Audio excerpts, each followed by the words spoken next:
ኢየሱስ ጌታ ክብርና አምላክ ነው። ኢየሱስ ጌታ ነው። ዛሬ እናገለግላችኋለን። እኔን መንፈስ ቅዱስም ሆነን ማለት ነው። አጋጣሚ እግዚአብሔር ሰው ሙሴ ነበር ዛሬ የሚያገለግለው፣ ግን አጋጣሚ አይጣመም አልተመቸውም። እንግዲህ ለኔ ሰጥቶታል እና በሱ ሊናገረው ያለውን በእኔም ሊናገር ስለሚችል እኔ ደግሞ በቃ እሺ ብዬ መጥቻለሁ ማለት ነው። ክብር ለጌታ ይሁን። ኢየሱስ ጌታ። ስለዚህ እሺ ማለት ራሱ እግዚአብሔር በልብ ላይ በአፍ ላይ ያን እግዚአብሔር ቃል ያስቀምጣል። ያስቀመጠው ቃል ደግሞ አዲስ አይደለም። ሁሌ በምስጋና ፕሬዝ ጋድ እያመሰገንን የማይደረስበት ነገር ላይ መድረስ እንችላለን። የምናማርር ከሆነ ተስፋ የምንቆርጥ ከሆነ ግን አይደለም ጃንዋሪን ልናልፍ ነገንም ላናልፍ እንችላለን። ክብር ለጌታ ይሁን። ስለዚህ ሁልጊዜ አመት ስንገባ ወይም አመትን ስናልፍ ዲሰምበር 31 ሁላችን ተሰብስበን ምን ነበር እያደረገን የነበረው? እያመሰገንን ነው። ሆኖልን ነው እንዴ? ሳይሆንልን ነው? ሁሉም ሆኖልን ነው። ቢሆንም እናመሰግናለን፣ ባይሆንም እናመሰግናለን። ከመሃላችን የሆነለት ሰው አለ፣ ከመሃላችን ደግሞ ያልሆነለት ሰው አለ። ችግር የተሻገረ አለ፣ ችግር ያልተሻገረ አለ። ግን ሁላችንም በአንድነት ምን እናደርግ ነበር? እናመሰግን፣ እናመልክ ነበር። ክብር ለጌታ ይሁን። ይሄ እኮ ነው የክርስቲያን ማንነት። ስለዚህ ከማንነታችን አንዱ ነው በአንድ ላይ ተሰብስበን በባህሪያችን እየገለጽ ነው የነበረው። ምንድነው? ምስጋና ለእግዚአብሔር። እንኳን ለዚህ ያበቃኝ፣ ሆኖልኛልም አልሆነልኝም፣ እግዚአብሔር ግን ልትመሰገን ይገባል። ሃሌሉያ፣ ክብር ለእግዚአብሔር ይሁን። ስለዚህ ይሄን ጃንዋሪ ለሁላችሁም ምለው በምስጋና ጀምሩት። ምንም ነገር አልሆነም፣ አመስግኑ። በምስጋና ወደ እግዚአብሔር ፊት ቅረቡ። በምስጋና ያላለቀ ነገር እንዲያልቅ እያመሰገናችሁ እዩት። እግዚአብሔር ደግሞ ያንን ነገር የመቀየር ኃይል በውስጣችሁ ላይ በሚያስቀምጥ ጊዜ እምነት ሲሞላው ማለት ነው። እግዚአብሔር ከእምነት ጋር ምን ይሆናል? ይገናኛል። ምክንያቱም ያለ እምነት እግዚአብሔርን አያሰኝም። በቃ ስለዚህ ለእምነት ነው። አሁን እምነት ውስጥ ነው፣ ምስጋና እምነት ውስጥ ነው ያስገባል። ምሬት ደግሞ ምን ውስጥ ያስገባል? ኔጌቲቭ ነገር ውስጥ ነው፣ ውድቀት። ስለዚህ በምስጋና እግዚአብሔር ወዳሰበልን ሀሳብና ተስፋ እንሩጥ። ለወንጌልም እንሩጥ፣ ለማገልገል እንሩጥ፣ ለመዘመር እንሩጥ፣ ለመስበክ እንሩጥ። ለሁሉም ነገር የሚያስሮጠን ምስጋና ነው። ክብር ለጌታ ይሁን። ባለፈው ጊዜ 3 ነጥብ ያለፈው አመት ማለት ነው። ያው ረጅም ጊዜ ነው እዚህ መድረክ ላይ ቆሜ ከማገለግል። ባለፈው ስለ ጸሎት፣ ስለ ማመስገን፣ ስለ አንደኛ ተሰሎንቄ ላይ ያለውን 5 እሱን በ3 ነጥብ እናገር ነበር። ግን ምስጋና ላይ ትንሽ ጊዜ ያልነበረን የማይገባው ነገር ምስጋና ነው። ሊያሻግረንም የሚገባው እሱ ነው።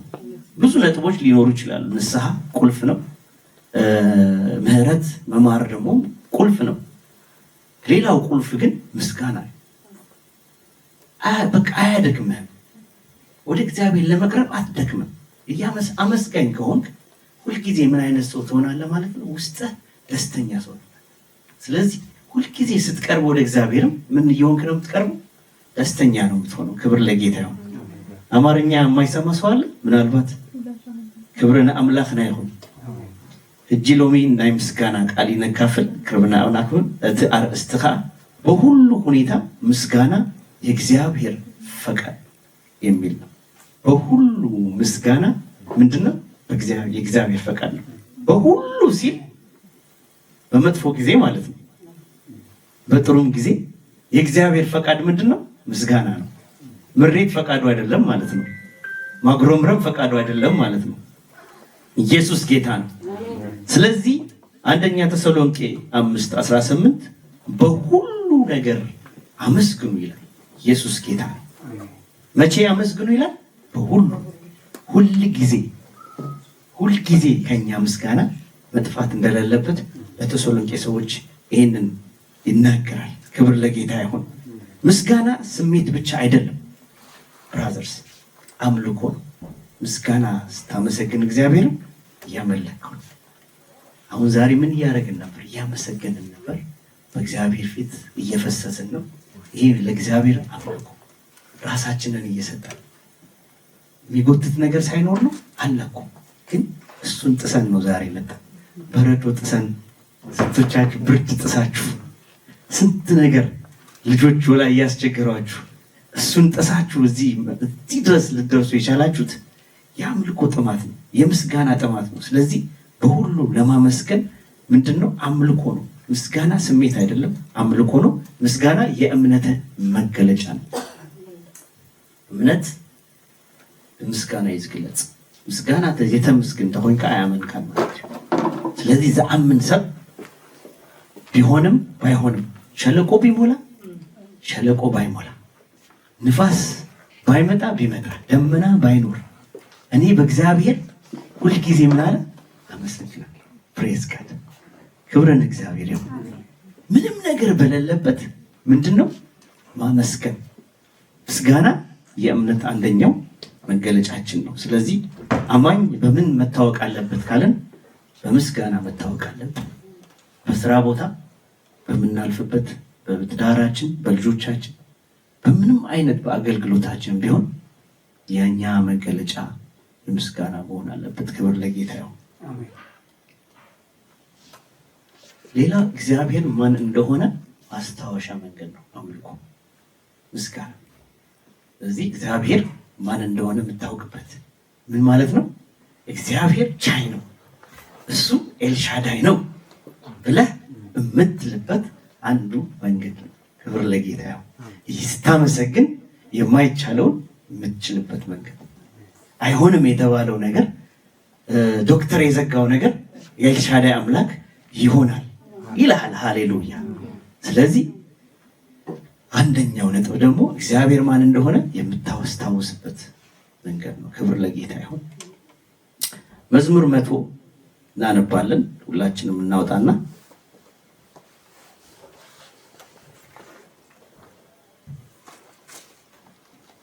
አራት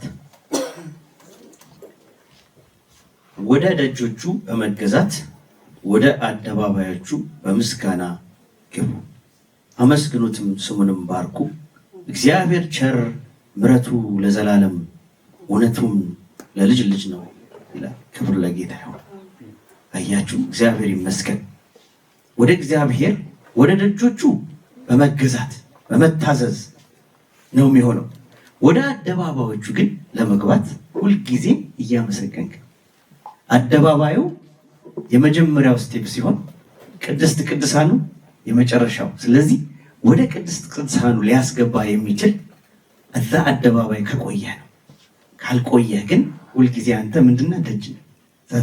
እዛ ሊያቆየህ የሚችለው አደባባይ ውስጥ ሊያቆየህ የሚችለው የእግዚአብሔርን አይን ትኩረት ወደ አንተ እንዲያደርግ የሚያስገደርገው ነገር ምንድን ነው ካላችሁኝ፣ የምስጋና ህይወት። ክብር ለጌታ ይሁን። ለዛ ነው የእግዚአብሔር ቃል ሲናገር በመገዛት ወደ ደጆቹ በመገዛት ወደ አደባባዮቹ ደግሞ በምስጋና ግቡ።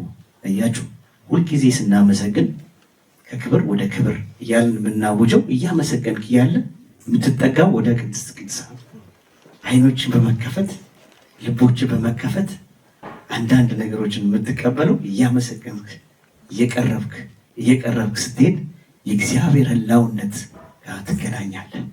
እርሱ ደግሞ አይንህን ያበረዋል። ሃሌሉያ፣ ክብር ለእግዚአብሔር። እግዚአብሔርን የሚያንቀሰቅስበት አንደኛው መንገድ ነው። ክብር ለጌታ ይሁን። ስለዚህ ሁልጊዜ ምን ማድረግ አለብን? በምስጋና አደባባዩ ላይ አለመጥፋት፣ አንዳንድ ጊዜ መግባት፣ አንዳንድ ጊዜ ደግሞ መውጣት ሳይሆን ሁል ጊዜ አመስግኑ እንዳለው ሁል ጊዜ በአደባባዩ ላይ መገኘት መቻል አለበት። ኢየሱስ ጌታ ነው። አደባባዩ ምንድን ነው አልኩኝ? ወደ ቅድስት ቅዱሳን የሚያስጠጋ መንገድ ነው። ክብር ለጌታ ይሁን። ስለዚህ የሚቀር አንድ ስቴፕ ነው። ምስጋና ላይ ከቆየህ ቅድስት ቅዱሳን አንድ ስቴፕ ነው የሚጠብቅህ። እያመሰገንክ እያለ ራሱ እግዚአብሔር ነው የሚያፈሰው በሮቹን የሚከፍትልህ። አያችሁ፣ እነ ጳውሎስ አመሰገኑ ይላል አይደል? እያመሰገኑ እያለ ምንድን ነው የተከፈተው? ሰማይ መስኮቶች ነው የተከፈቱት። ድምፅ ወረደ ይላል። ያንን እስር ቤት መሰረት ደግሞ ምን አለ? አናወጠው ነው የሚለው። የሚያናውጥ ነገር የሚመጣው በምስጋና ስትቆይ ነው። ሃሌሉያ! ክብር ለጌታ ይሁን። ክብርን አምላክና ይሁን። ኢየሱስ ጎይታ ይሁን። ምስጋና እንታይ ይገብር? ናብ ኣደባባይ የጽንሐካ ካብ ኣደባባይ ዘይትወፅእ ተኾንካ አንተ ትገብር ትኽእል እንታይ ትኸውን ትኽእላ? ናብቲ ቅድስቲ ቅዱሳን ዘእትወካ ሓደ መንገዲ ሒዝካ ኣለኻ ማለት እዩ። እቲ መንገዲ እሱ ከዓ ኣብቲ ኣደባባይ ምጽናሕ። ኢየሱስ ጎይታ ክብርን ኣምላኽ ንዘለዓለም ከዓ ክትጸንሑ ኣይኮነን። ኣብቲ ቅድስተ ቅዱሳን ክንኣቱ ኣለና። ምክንያቱም እንዳጸንዓኻ ክትከይድ ከለኻ ኣብቲ ምስጋና እግዚአብሔር ያዕርበካ፣ ቃል ይህበካ፣ ምግላጽ ይህበካ፣ ትንቢት ይህበካ። ዓይንትኻ ተኸፊቱ ዘይረኣኻዮ ናይ እግዚአብሔር ክብሪ ክትርኢ ትጅምር። እናበለ ናብቲ ህላውነቱ ምስ ኣተወካ ምስኡ ምስ ተራኸብካ በቃ ኢየሱስ ጎይታ ንብዙሓት ሰባት ዝኸውን መልእኽቲ ሒዝካ ትወርድ። ክብርና ኣምላኽ። ስለዚ ኣብቲ ኣደባባይ ንጽናሕ ብራዘርስ፣ ኣይንውረድ ካብኡ። ሃሌሉያ! ኩነታት ኣይውርደና፣ ነገራት ኣይውርደና፣ ንሪኦ ኣይውርደና፣ ናይ ስራሕ ኩነታት ኣይውርደና። ብዘየገድስ ብዘይ ስራሕ ክትነብር ትኽእል ኢኻ። ፕሬዝ ጋድ። ኣዋፍም እየበሉና እየጠጡ ይኖራሉ። አይሰራላቸውም፣ አይሰሩም፣ አይታክቱም። ግን የፈጠራቸው አምላካቸው ምን ይላቸዋል? ይመግባቸዋል። ፕሬዝ ጋድ። ብዙ መንፈስ እንደርትመላለስ ተኾንካ እግዚአብሔር ነገርካ በምስጋና እናመልኦ። ሃሌሉያ! በቶም ዝጥልፍካ ዘይሆነ ትጥለፍ በቲ ህላውነት እግዚአብሔር እናተጠለፍካ ናብቲ ቅዱስ ቅዱሳን ተኣቱ ትጀምር። ኢየሱስ ጎይታ። ስለዚህ በዚህ መንፈስ እዚ ጃንዋሪ ጀምሮ እዚ ዓመት እዚ ጀምሮ እግዚአብሔር ናብ ቅዱስ ቅዱሳን ከእትወና። ሃሌሉያ! ክብር አምላክ ክንርኢና። ኢየሱስ ጎይታ። ኃይል እግዚአብሔር ኣብ ልዕለና ክመጽእ እዩ። ሃሌሉያ! እቲ ዝረገጽካዮ ምድርስ ክትወርሶ ኢኻ ዝበለካስ ኣብ ህይወትካ ክፍጸም ክጅምር እዩ። ግን ጽናዕ። ሃሌሉያ! ትባ ኣይበልኩኻን ዝበሉ ከምኡ ኢየሱስ ጎይታ። ክንጽንዕ ክንተብዕ ክንክእል ኣለና። ኣብ ቦታና ካብ ቦታና ክንወርድ የብልና። ዶንት ቲንክ ዮርሰልፍ ኖርማል።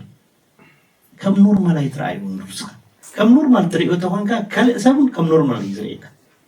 ንርእስኻ ግን ከም ቤት እግዚአብሔር፣ መቅደስ እግዚአብሔር፣ ቃል እግዚአብሔር ንርእስኻ ትሪኦ ተኾንካ ትዛረቡ ብቃል አምላክ መሰረት፣ ትነብሩ ብቃል አምላክ መሰረት፣ ትወጾ ብቅድስና፣ ትኣትዎ ብቅድስና፣ እቲ ትዛረቡና ትጠንቅካ ከምቶም ካልኦት ዘይኮነ ከም ቃል አምላክ መሰረት ትወጽእ ተኾንካ እግዚአብሔር ብዙሃት ምሳሌ ይገብረካ፣ ምክንያት ይገብረካ። Yes, this guy is very different. I never see him that he's bad English. ሲያጉረምር መርመር I never see him. ወላ ደሞዝ ተጨመረ አይተጨመረ ብዙይ ይገድስ። ምክንያቱም እቲ ትረኽቡ የአኽለን እንዳሪልክ እግዚአብሔር እቲ ዝራኸብካ ክባርኾ እዩ። ፕሬዝ ጋድ። መብዛሕቱ ሰብ ኣብዚ ምድሪ ብብዙሕ ነገር እዩ ምስጋናና ወረደና። ካብ ምስጋና ዝወርድ ብርእሰይ ስለ ዝረኣኽዎ ኣብ ስራሕ ብዝገጥመካ። ምክንያቱም ስራሕ እዩ። መዓልቲ መዓልቲ ትኸዱ እዩ። ክትተርፎ ኣይትኽእል። ትተርፎ ተኾንካ ክትገድፎ ጥራይ ዘለካ። እንድሕር ተገዲፍካ ኢኻ እምነትካ ላዕሊ ዝበፅሕ ክኸውን ኣለዎ። ገዲፍካ እግዚአብሔር እዩ ዝምግብ፣ እግዚአብሔር እዩ ዘዕርፍ ኢልካ ትድቅስ ተኾንካ ብእምነት እግዚአብሔር ክገብሮ እዩ። ግን ኣብኡ ደረጃ እንድሕር ዘይበፅሕካ ትሓስብ ኢኻ ከመይ ክገብሮ እዚ እናበልካ ንኡ እናሓሰብካ ከለኻ ይወርድ ምስጋና ሂወትካ፣ ይወርድ እቲ እምነትካ። እንታይ ክትከውን ትጅምር? ካብኦም ሓደ ኮይንካ ትወፅእ፣ ካብኦም ሓደ ኮይንካ ትወፅእ ተኣቱ። ሽኡ ከምኦም ኮምፕሌት ትጅምር። ብዛዕባ ደሞዝ ኮምፕሌት ትገብር፣ ብዛዕባ ገለ ኮምፕሌት እጅና እዚ ነገር እናወሰኻ ከይድ ከሎ ኣብ ሂወትካ ናይ ምስጋና ሂወትካ እና ወሓደ ክመፅእ እምነትካ ይሁድ። ሽኡ ከዓ እንታይ ትኸውን? ዝወረደ ናይ ክርስቲያን ሂወት። ክብርና ኣምላኽና ይሁን። እግዚአብሔር ግን ምሕረተኛ ኣምላኽ እዩ። እግዚአብሔር ሰናይ ኣምላኽ እዩ። ኣይገድፈናን ኣይጥንጥነናን። ከህልውና ኢየሱስ ጎይታ ኢየሱስ ጎይታ ለዚህ ምስጋና ወደ ደጆቹ የሚያስገቡ መንገድ ነው ኢየሱስ ጎይታ ቀዳማይ ዜና መዋዕል 16:34 መልካምነቱን የምናይበት መሰረት ነው ኢየሱስ ጎይታ ዛብኩቦ ራሲው ቀዳማይ ዜና ከነንብቦ ወይና በሐደ ያ ቀዳማይ ዜና 16:34 ዝረኸቡ ከንብቦ ከልዩ እሺ ያ ጸጉ ኻን ዘላለም ይሞ አመስግኑ እግዚአብሔር ሰናይ አሜን ፕሬዝ ጋድ ጸጉ ዘላለም ይሞ እግዚአብሔር አመስግኑ ፕሬዝ ጋድ እግዚአብሔር ጸጋ በአሉ የከለከ ስለዚህ ከተመስግን ጥራ ይዘለከ ኢየሱስ ጎይ ማዕበል ቢነሳ ነፋስ ቢነሳ በዘይገድስ እግዚአብሔር ባት ዘይልወጥ ፍቅሩ እንዳይገብረከ የሳገረከ ክብርና አምላክ ነው በዘይልወጥ ፍቅሩ በዘይ አንኮንዲሽናል ዝኾነ ፍቅሪ ዝፈተወና ኢየሱስ ጎይታ ከፈተናዩ ዝፈተወና አምላክና በቃ ሁሉ ጊዜ ከተመስግነው ከለሃ እትጸጉና ብቻ እትተሐልፉ መንገድ በአኻና ሐለፈ ናአኻውን የሳገረከ ክብርና አምላክ ነው ይሁን አብት ነፋስ አሉ አብት ወጀብ አሉ አብት ትንዝናው ጊዜ እሱ አሉ ስለዚህ እግዚአብሔር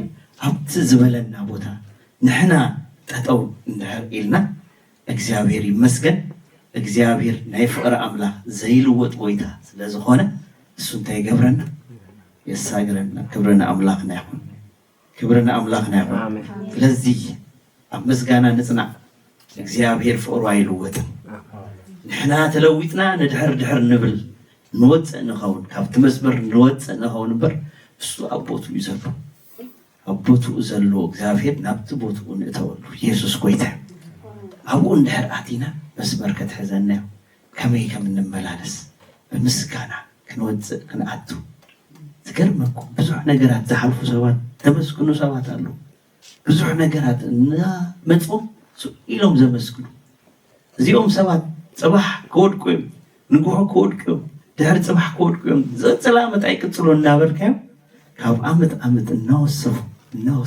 እናወሰኹ ክብሪ አምላክ ናብቲ ቅድሳን ኣትዮም ካብኦም ሓሊፎም ካብቲ ዘለዎም ችግር ወፂኦም ንብዙሓት ካብ ችግር ዘውፅእ ማንነት ኣብ ልዕሊኦም መፅኡ እግዚአብሔር ይጥቀመሉ ክብረና አምላክ ነው ኢየሱስ ጎይታ ኣብ እስር ቤት ኮይኖም ብዙሕ ነገራት ዝሓልፉ ኣብ ኤርትራ ዘሎ ብዙሕ ነገራት ዝሓልፉሉ ኣብ ዩሮፕ ክመፁ ከሎ ብዙሕ ነገር ይምስሉ ፕሬዝ ጋድ ኣብቲ ዩሮፕ የናውፅዋ እዮም ኢየሱስ ጎይታ ምክንያቱ ኣብኡ ኮይኖም ዝረኣይዎ አምላክ ኣብኡ ኣብ ቅድሳን ዝኣተዎም አምላክ ዝረኣይዎ አምላክ ክወፁ ከሎ ከም ኖርማል አይወፁ ሳዕሪ ኮይኖም እዮም ዝወፁ ክብርና አምላክ ነው ስለዚህ ብትተሓልፎ አመስግኑ ነገራት ኩሉ አመስግኑ እንቅፋት ድዩ ንኣኻ ከልዕለካ ስለዝደለየ ጥራይ ዝኾነ ዓይነት ዝደፍአካ ነገር ኣሎ ሎሚ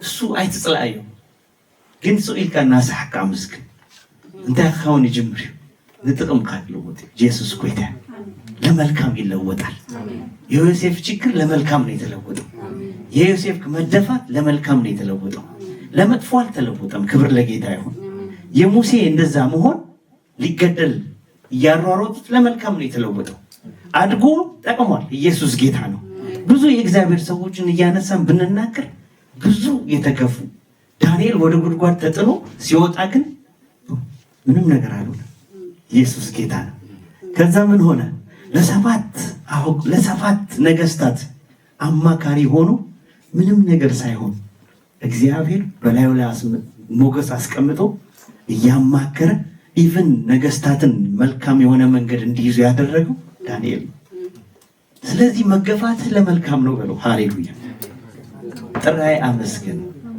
ትድፍኦ ዘለኻ ትድፍኢት ንጽቡኽካዩ ጽባህ ንግሆ ንበረኸት ክትከውን ኢኻ ጽባህ ንግሆ ንሰላም ክትከውን ኢኻ ሃሌሉያ ክብርን አምላክና ይኹን ኢየሱስ ጎይታ እዩ ሃሌሉያ እግዚአብሔር ይመስገን። ምስጋና ሰላምን ደግሞ ያመጣል።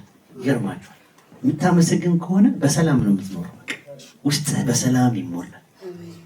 ፊልጵስዩስ 4 ላይ ከ6 ጀምረን እናነባዋለን። እንደረኺብኪዮ ቀልጥፍኪያም ቢብለይ 4 6 እስከ 7 ናብራኻ ናሕዘብ ዜና ናይ ፊልጵስዩስ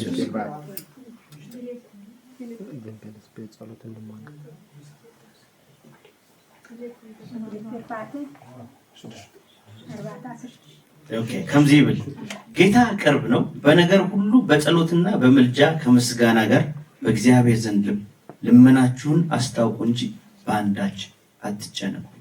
ይሁን ተመስገን ከለሃ ሰላም ትምላ ኢየሱስ ጎይታ እቲ ጭንቀት ካንተ ይኸቡ ይራገፍ።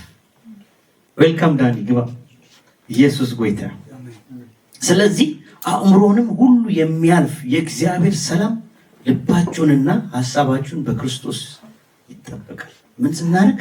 ስናመሰግን። just praise thanksgiving። በቃ እግዚአብሔር ይመስገን ስትል እግዚአብሔር ይባረክ። አትንቀጫቀጭም ማለት አይደለም።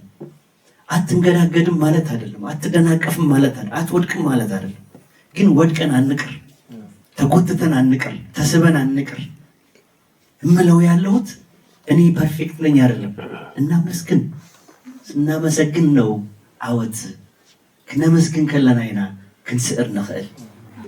ስለዚህ እዚ ወርሒ እዚ ናይ ምስጋና ወርሒ ኢሉ ፓስተር ሃይላቸው ትማሊ ኣብ ጸሎት እንዲያውም ይእውጅ ነይሩ ምሽ እግዚአብሔር ይመስገን።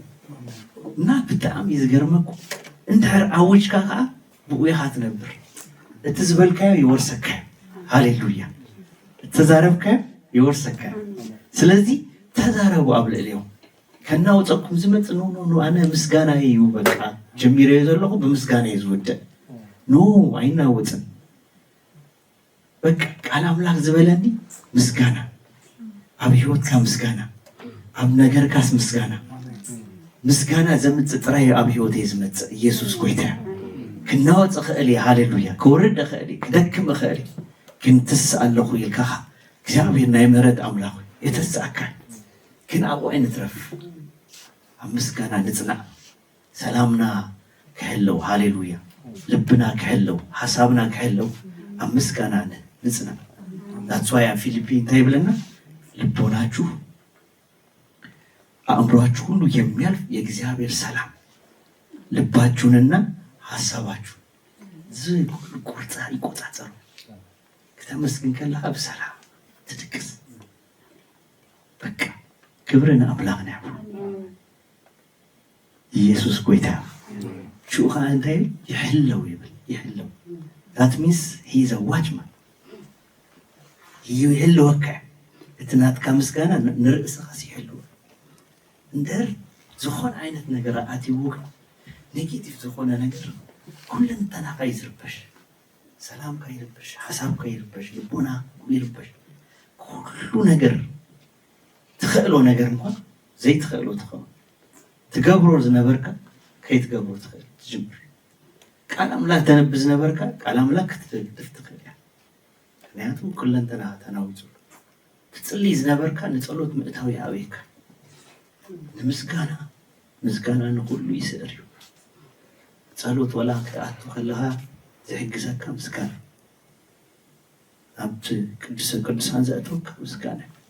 ስለዚ ብምስጋና ምእተው። ኢየሱስ ጎይታ ሃሌሉያ። ኢየሱስ ጎይታ። ስለዚ ካብቲ ሰላምና ዝሕልዎ ሓደ ምስጋና ኢየሱስ ጎይታ። ቆላስይስ 3:15 ምስጋና የህይወታችን ሁሉ ሙላት ነው። ሃሌሉያ። ምስጋና የህይወታችን ሁሉ ሙላት ነው። ፕሬዝ ጋድ። ኢየሱስ ጎይታ ወላ ቃል አምላክ ክርዳእካ ዝኽእል ኢየሱስ ጎይታ ከተመስግን ከለኻ እትፍልጠትካና ኣብ ኸይድ እንድሕር ደሊኻ ከተመስግን ከለኻ ኢየሱስ ጎይታ። ኣብ ቆሎስይስ 3 ረኺብከ 15-17 ሰላም ክርስቶስ ከአብሎኩም ይዛ ነዚ በሓደ ስጋ ተፀዊዕኩም ኢኹም መማሰብኩኑ በመዝሙርን ወዳሰን መንፈሳዊ ቀይናን ነንሕትኩም አስተምህሮን መዓደን ብልብኩም ብጸጋና አምላክ እናዘመርኩም ቃል ክርስቶስ በሁሉ ጥበብ ሙሉ መልእክተኩም አሜን። ቃል ክርስቶስ በግብሪ ትገብሮ ዘበለ ሁሉ በስሙ ጌታ ኢየሱስ ግበርዎ አሜን። ቦኻ ንእግዚአብሔር አቦ አመስግኑ አሜን።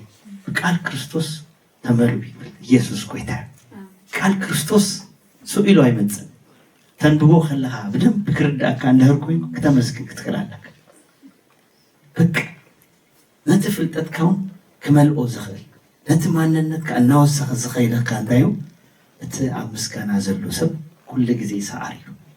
ኢያሪኮ ብምንታይ ተሳዒሩ? ብምስጋና።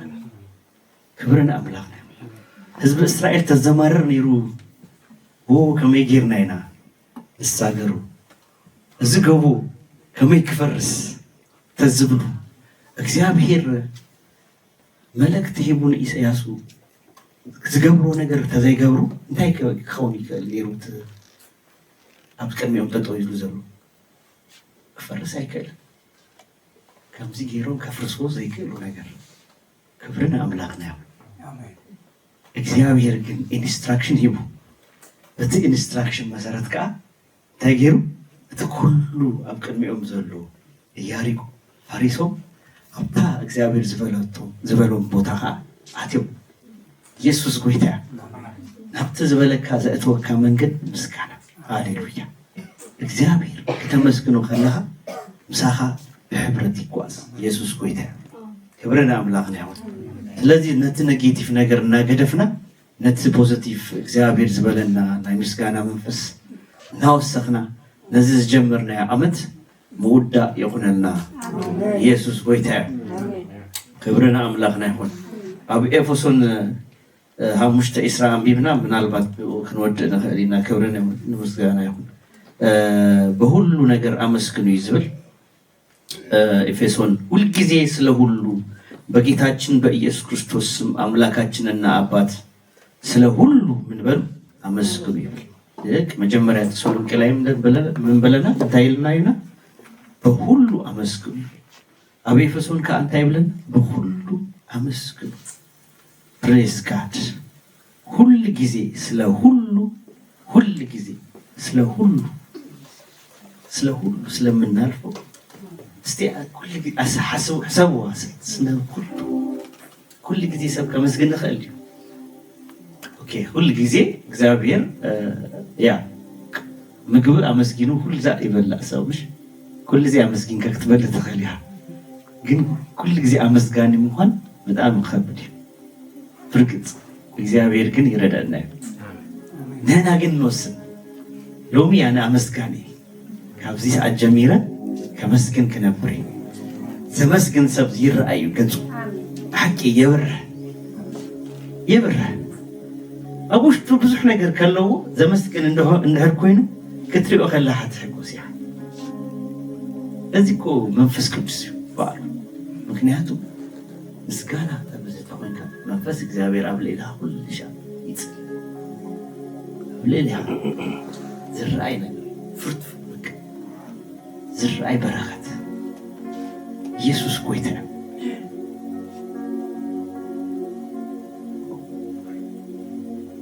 Thank you, Jesus.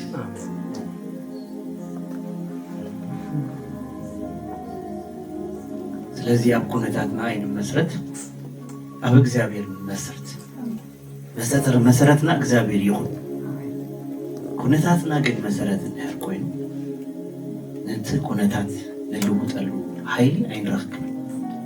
ክተመስግን ከለኻ ነቲ ኩነታት ዘይኮነ ዝቕይሮ እግዚአብሔር ንኣኸ ይረካ ቦልድ ይገብረካ ሓያል ሰብ ይገብረካ ኣማኒ ይገብረካ። እቲ ነገር ኣይተቐየረን። እቲ እምነትካ ግን ይቅየር። እቲ እምነትካ ክውስክ ከሉ እቲ ትሪኦ ዝነበረ ከባድ ዝኾነ ችግር እናቐለለካ ይር። ስለዚ እቲ መሰረትና ኣብ ክርስቶስ ዝተመስረተ ይኹን። ኩነታት ናትና መሰረት ኣይኮነን። ችግር ናትና መሰረት ኣይኮነን። ምስኣን ናትና መሰረት ኣይኮነን። መሰረትና ክርስቶስ እዩ። እቲ ዝኣበየ ከዓ በረኸት ዝተዋሃበና ክነመስግነሉ ዝግባእ ክርስቶስ ኣብ መስቀል ቀራንዮ ዝሞተ ንሱ እኹል እዩ ውላሕቲ ብዙሕ ሕቶታት ክህልወና ኽእል እዩ ዋህተይ ንኡና ሓሰብካ መንበር ውላሕቲ ኣይልውጦን ብኡ እናተናጫነጭካ ንኡ ምክንያት እናገበርካ ምስ ካልእ ሰብ እናተጋጫ ምንም ትርጉም ይብሉ ትርጉም ዘለዎ ነቲ ኩነታት መሰረትካ ከም ዘይኮንከ ትነፂካ መሰረት ያነ ክርስቶስ እዩ ክርስቶስ እኮ ንዓይ ሞይትለ እዩ እሱ እኳ ሞይቱስ ኣነ ክመውት ተፀውይ ስለዚ ኣነ ስጋይ ሞይቱሉ ነቲ ከይመስግን ዝገብረኒ ነገር ስጋይ ሞይቱሉ ክትብልወላ ከለኻ ሰላምካ ይህለው ኣእምሮኻ ይህለው ሓሳብካ ይህለው ኩለንትናኻ እንታይ ይኸውን ብሰላም ትድቅስ ብሰላም ክትስእ ከለኻ ከም ዳዊት እንታይ ነፍሲ እግዚአብሔር ባርኪ አጥንቶቼ ለተከበረው ስሙ ስገጂ ክብርና አምላክ ነው እዚህ ህይወት እዚህ ካብ ጃንዋሪ ጀሚሩ ለዋቀ አነ ወሲነለው አነ ከሕጉስ ከለኹ እምበር ክሓዝን ሸይጣን ኣይርኤን ሃሌሉያ ክቁዝም ኣይረኽበንን ሃሌሉያ ክሕጉስ ክርኤኒ ኢየሱስ ጎይታ እቲ ዘምጽኦ ነገራት ኩሉ ንሰላም ክልወጥ እዩ እቲ ዝገፍአኒ ምግፋእ ንበረኸት ኣብ በረኸተይ ከእትወኒ እዩ ሓደ ጊዜ ሰይጣን ይገፍአካ ሓሰቡ ምስ ክርስቶስ ይራኸበካ ሪኢኹም ማታ ዘሞይት ሰበይቲ ንዓ ምድሓን ኮይኑላ ንሶም እንታይ ክገብርዋ ነይሩ ቀትልዋ ዋቃቡ ኣብ ቅድሚዋ ምፂና በቃ ናይ መወዳእታ ቅጥለት ክእውጀላ እዮም ክትስቀል ክእውጀላ እዮም ክትርገም ክእውጀላ ኢሎም እናደፍኡ ከም ፅዋ ካሎ ኣብቲ መሓሪ ኣብቲ ናይ ምሕረት ኣምላኽ ዝኾነ ኣብቲ ጎይታ ኣቕሪቦሞ ስለዚ ዝደፍአና ሎሚ ነገር ኣሎ የጸግአና እዩ ዘሎ ምናልባት ሓደ ጊዜ ሱእ ንብል ንድንዝዘሉ ጎይታ ከምቲ ዝደልየና ከይንከውን ንኽእል ኢና ሽኡ እንታይ የምፀልካ ዝደፍአካ ተበራበራ ወደይ ከተገልግለኒ ፀውኤካ ጠጠው በለለይ ኣገልግለኒ እናበለካ ንስኻ ግን ብዙሕ ግደተይ ከይትሕሩ ትኽእል ኢኻ ስኡ ዝደፍአ ነገር ይልእኻ ይደፍአካ ሽኡ እንታይ ክትከውን ትጅምር ናብኡ ትቐርብ ኢየሱስ ክርስቶስ እንታይ ኢልዋ ነታ ሰበይቲ ኣይፈረደላንሽ